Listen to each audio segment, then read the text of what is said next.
It was a cool summer's night on the island of Sodor. All of the engines were very busy and there were lots of jobs to do. It's coming evening. Gordon pulled the express and Percy took the mail. He delivered letters and parcels across the whole island. Thomas was delivering coal to the coaling plant. It was a very long journey and a very heavy train.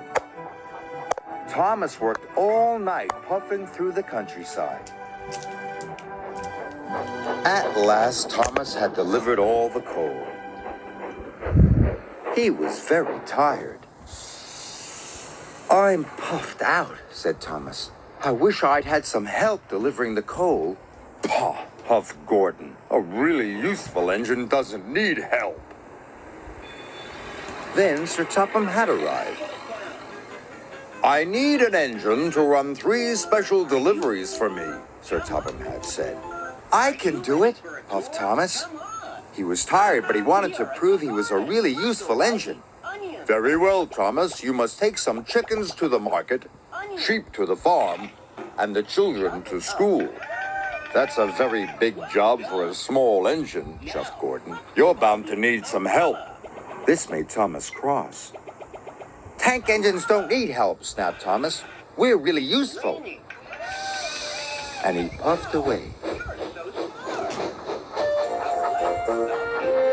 "Chickens to market, sheep to the farm, and children to school," Thomas puffed. First, Thomas collected the chickens.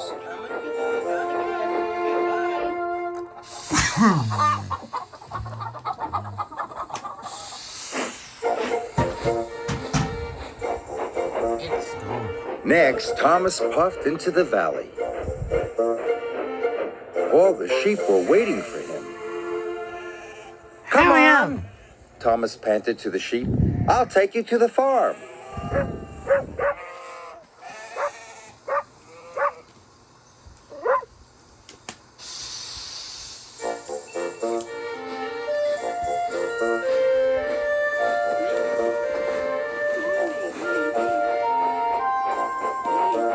Finally, Thomas trundled into the station. He was very tired. The children's smiling faces made him feel happy. But his axles were aching. The children were all on board and Thomas puffed away.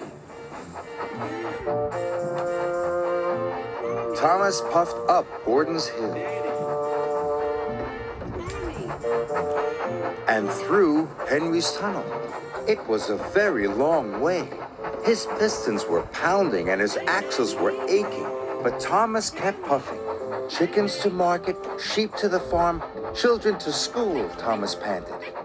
Thomas was getting more and more tired. He started to get confused. "Sheep to market, children to the farm, chickens to school," yawned Thomas. When Thomas arrived at the market, he was very confused indeed. "Please unload the sheep," said Thomas. He should have said chickens, but now the sheep were unloaded. Then Emily arrived. Emily could see that Thomas was tired. "Would you like some help?" asked Emily. "No, thank you," puffed Thomas. "Tank engines don't need help." But Thomas did need help. He was worn out. At last the sheep were unloaded. Thomas puffed away. "Sheep to market, children to the farm, and chickens to school," yawned Thomas sleepily. When Thomas got to the farm, he told the children that it was their stop. So all the children got off at Farmer McColl's. Thomas was terribly tired.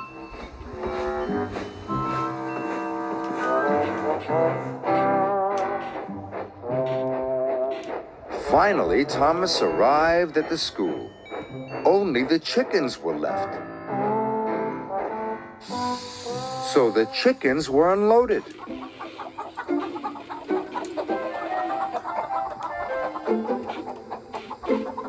And Thomas puffed back to the sheds.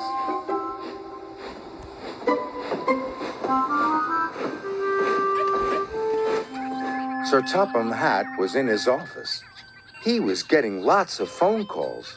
The sheep had knocked over lots of market stalls. The children had seen all the farm animals, and the classroom was full of chickens. At last, Thomas puffed into Tidmouth's sheds. He was looking forward to a nice long sleep. Then Sir Topham Hatt arrived. "Thomas, you have caused confusion and delay," he said. Sir Topham Hatt told Thomas what had happened. Thomas was upset. He was very tired, and now he had to go and do his jobs all over again. "Don't worry," Sir Topham Hatt said. "All you need is some help." "Gordon said a really useful engine never needs help," moaned Thomas. "Ha!" laughed Edward. "I'm always helping Gordon up the hill." Gordon was very embarrassed. "Percy and Edward, you are to help Thomas," Sir Topham Hatt said. So Thomas puffed away with his friends. Percy took the sheep from the market to the farm. Edward took the chickens from the school to the market. And Thomas collected the children. "Sorry," Thomas puffed to the children. "I didn't mean to take you to the wrong place." "We don't mind," said the children. "We had a grand day out seeing the animals and learning all about the farm." And that night, when Thomas finally went to sleep, he dreamt about sheep and chickens and children.